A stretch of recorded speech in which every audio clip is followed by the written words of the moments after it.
Hello and welcome to another episode of the Talking of Minds podcast. So, in this episode, we'll be speaking about the psychology or the psychological factors that influence mob violence and mob lynchings.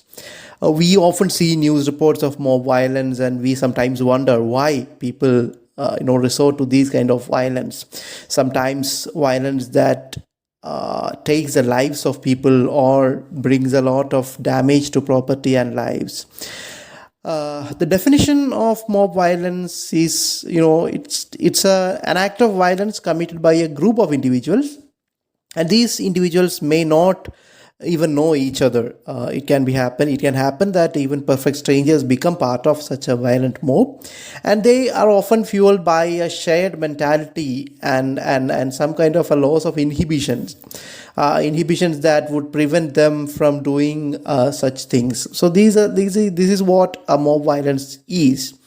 And if we look at who are the people who are part of such violent mobs, we may try to think that these are people who have some kind of a mental, abnormality, or people who are particularly violent. But contrary to such, a common perception, people who are involved in mobs need not be necessarily violent or abnormal individuals. They can be ordinary individuals just like you and me. But there are certain factors that increase the risk of a person being part of such violent mobs. That include a low self-esteem or a history of violence in their upbringing, or having a dysfunctional family during the childhood, and people who have high levels of hostility or hostile feelings towards other people whom they think of as belonging to other groups, may also be more susceptible to become part of mob violence. But the thing to remember is that almost everyone can become a part of a violent mob given the right conditions and the right motivation. And there is also online forms of mob violence where even more seemingly normal people can become part of a violent group of people who unleash some kind of violence online. And it can happen in many ways, such as cyberbullying, which has kind of become a political weapon also in places like India, and actions like doxing. Doxing is the malicious posting of private information of someone without their consent on the internet in order to bring some kind of a difficulty to them.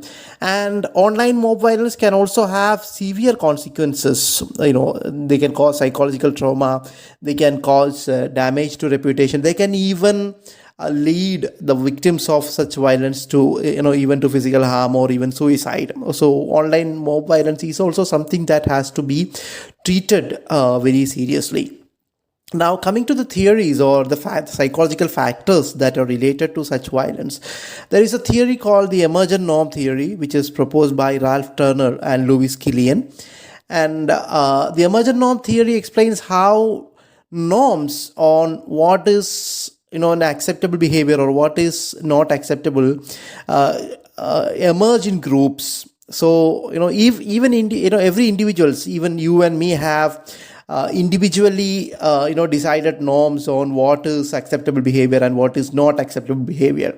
But when individuals become part of a violent mob, such kind of a group, through the interactions within the group, a shared understanding of appropriate behavior emerges, which can be very different from what is our personal norms. So the group's norms on what is normal and what is acceptable can override the individual inhibitions, and it can contribute to group violence. So such norms can make every individual more violent than they usually are in their normal life. And then there is the anonymity, which is which one gets when one is part of a group.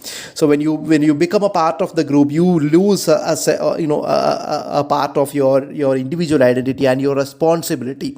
And this is particularly true when you are part of an online mob. Even for physical violent mobs, there is this anonymity and the group mentality that helps us shed our inhibitions and act do things that are normally, we don't do. So it is the same mentality that makes us dance in a group when we have, or when, makes us dance in a dance floor where, the light is very low. There is not much of, identification of yourself as an individual. The kind of things that we do when we are in a concert, singing along with a singer, which we may not do when we are alone in another place, or in the, when others are looking at you. So this is the same kind of group mentality and anonymity that makes us do such things. It can also lead to us doing violent things. So what happens here is a process called de-individuation. So, it's a loss of self-awareness and personal identity. So you are no longer the individual that you are, but you are a small part of a mob or a group which has common goals and a common motivation. And there is not much of a responsibility of yours or your own when you do things, which is called the diffusion of responsibility. So when you are in a group and you do something, you feel that the responsibility is shared with everyone. Even if you are the one doing something, you have this sense of the responsibility of whatever things you are doing is shared by everyone. So that is what we call as, the diffusion of responsibility. So there is a diminished sense of personal accountability. You are not much accountable to whatever you do. You are doing this because you are a part of this group. So that's called the diffusion of responsibility. These are all factors that contribute to people becoming violent or being part of group violence. There is also a desire to conform. We all want to be accepted by others. And when you identify with some kind of a group and you want to be accepted in the group so much, and then the group decides to be violent online or offline to someone or to some group of people, you fear being left out in the group if you are not part of whatever the group is doing. So you have this desire of acceptance, and that desire to be accepted by the group can also contribute to this diminished responsibility and going into violence. And what groups do are a couple of things. There is something called dehumanization of the victim. So whatever, whether the victim is a person or a group of persons, we dehumanize the victims. So this dehumanization involves, perceiving the victim as, less human than you are, and thereby justifying your violence. So we can see that all around the world, when there is group violence on marginalized communities, there is the trend of using non-human words to describe the group of people, such as them being locusts or termites or those kind of things. So termites are things that have to be get rid of. So you don't feel much shame or much of a prick of conscience when you justify the violence against them, or when you even take part in violence against them. And dehumanization is part of something called moral disengagement. Now, moral disengagement is something that Albert Bandura had written a lot about, and it's in fact it is a topic for another discussion altogether. But dehumanization is a very important part of what we call as moral disengagement. How we disengage from our own actions, morally, when we do things that are not moral or right according to our personal, standards. And then there is prejudices against the vulnerable groups that exist in a society, which will lead to the chances of people being violent against them. So there have been studies done in India and Pakistan which find that lynching has is a part of a process of marginalization in both these countries. So there is widespread prejudices against certain sections of people, so that violence against individuals or groups of these people are largely they are normalized within ourselves. We even normalize when we see news of violence against people, because we have some kind of a prejudice against them. Then there is a apathy of the state The state machinery is not very swift in controlling such incidents.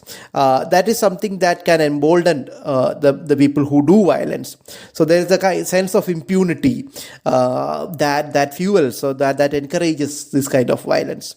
And there have been some strategies that can help address such violence, but we have to remember that mob violence and mob lynchings are social issues or political issues, where individual remedies may not work, but there are things that we can try to do, such as promoting critical and analytic thinking again, among people, especially against among the young and the students. So if we have this culture of more critical thinking and analytical thinking against people, among people, it is likely that they will have better immunity against the kind of things that we talked about, the diffusion of responsibility, or the individuation. People can think out of such trends.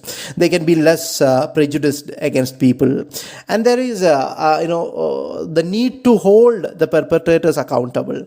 The state to be very vigilant against any kind of such incidents, so that these tendencies do not grow in groups. There is also it is very important to promote inclusion against people.